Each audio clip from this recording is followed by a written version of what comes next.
Bonjour à tous. Aujourd'hui, on va se plonger dans une perspective vraiment fascinante sur le soi, qui nous vient des écrits de Bediüzzaman Saïd Nursi.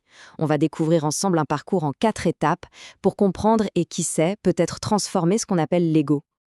Alors on rentre tout de suite dans le vif du sujet avec une question qui nous touche tous, en fait. Une question que Bediüzzaman lui-même posait déjà. Pourquoi est-ce qu'on dit si souvent que notre époque est l'âge de l'égoïsme? Et cette idée, ce n'est pas juste une abstraction, hein. C'est quelque chose qu'on vit au quotidien. Il suffit de penser à ces tensions au bureau ou à la maison, à cette façon qu'on a de prendre la moindre critique comme une attaque personnelle, ou encore cette petite pointe de jalousie quand un ami réussit quelque chose. Et soyons honnêtes, qui n'a jamais défendu ses propres erreurs avec la hargne d'un avocat? Pour Bediüzzaman, tous ces comportements ne viennent pas de nulle part. Ils ont une racine commune, un mal qu'il nomme d'une façon bien particulière. Ce terme, c'est l'ananiette. On pourrait le traduire par égoïsme ou conscience du moi. En gros, c'est ce sentiment omniprésent du moi-je qui nous pousse à nous voir comme le nombril du monde. Et selon lui, c'est cette vision complètement déformée qui est à l'origine de la plupart de nos conflits, qu'ils soient intérieurs ou avec les autres. Et cette citation, elle frappe fort, non?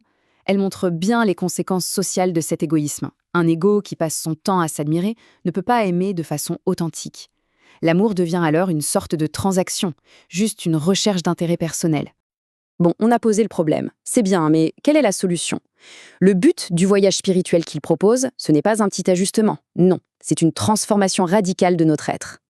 L'objectif, c'est de passer de ce qu'il appelle l'humain potentiel, qui est complètement piégé par son ego, à l'humain véritable. Cet humain véritable, lui, il ne se voit plus comme la source de ses qualités, mais plutôt comme un miroir, un reflet de quelque chose de bien plus grand que lui. Mais alors concrètement, comment on fait ce passage? Eh bien, Bediüzzaman nous donne une sorte de mode d'emploi, un parcours très structuré en 4 étapes, qu'il nomme des hatve. Allons voir ça de plus près. Voilà donc la feuille de route de notre transformation. D'abord, le paradoxe de la purification. Ensuite, l'inversion du service, puis la source de la perfection, et pour finir, le grand saut, le changement d'existence. Allez, on commence tout de suite avec la première étape. Et cette première étape, le paradoxe de la purification, est sans doute la plus déconcertante. Franchement, elle va à l'encontre de tout ce que notre intuition nous suggère. D'un côté, on a le piège classique de l'ego. Il s'adore, il refuse toute critique, il se défend bec et ongle. Le chemin de la purification, lui, nous demande de faire exactement l'inverse. Reconnaître nos failles, arrêter de se chercher des excuses et accepter qu'on a besoin d'être guidé. Et c'est là que réside tout le paradoxe. La vraie purification, ce n'est pas de se dire « je suis pur », mais au contraire, d'arrêter de s'absoudre soi-même en permanence. C'est l'acceptation de notre propre imperfection qui ouvre la porte au vrai changement. Une fois qu'on a un peu intégré cette idée, on peut passer à la deuxième étape, l'inversion du service. Ici, il s'agit de retourner complètement notre façon d'agir et nos motivations. L'ego, il a un réflexe assez naturel, non? Il a tendance à se cacher quand il faut faire des efforts, mais par contre, il est au premier rang pour recevoir les applaudissements. Le chemin, c'est d'inverser totalement ce schéma, être le premier à rendre service et le dernier à attendre les éloges, tout en gardant à l'esprit qu'on n'est pas la source de nos bonnes actions. La troisième étape nous met face à un gros morceau, notre orgueil. Elle nous force à nous interroger sur l'origine réelle de nos talents et de nos réussites. Le piège classique de l'ego, c'est de dire « c'est moi qui ai fait ça », de s'attribuer tout le mérite. La purification, à ce stade, c'est de comprendre que chaque talent, chaque succès, c'est en fait un cadeau qui nous est offert.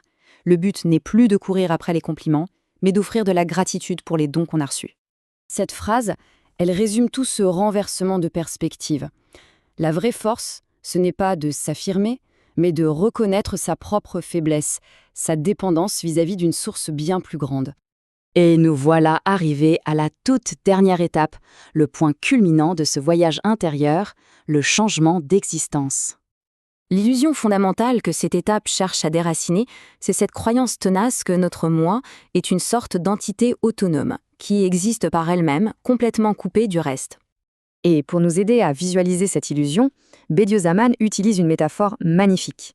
L'ego, dit-il, c'est comme une luciole. Elle s'imagine briller par sa propre lumière, une toute petite étincelle perdue dans une nuit immense et infinie. La transformation ultime, c'est donc d'arrêter de s'identifier à cette petite luciole pour devenir un miroir. Pensez-y un instant. Un miroir n'a pas de lumière propre, mais il a cette capacité incroyable de refléter le soleil tout entier.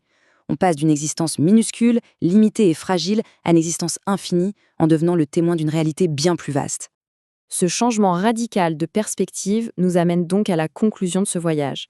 C'est le point de vue final. Tout ce cheminement aboutit à ce paradoxe incroyable.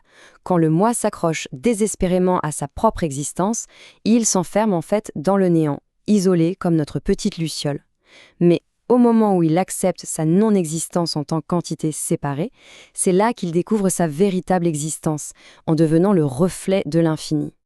Et c'est sur cette question vertigineuse qu'on va se quitter.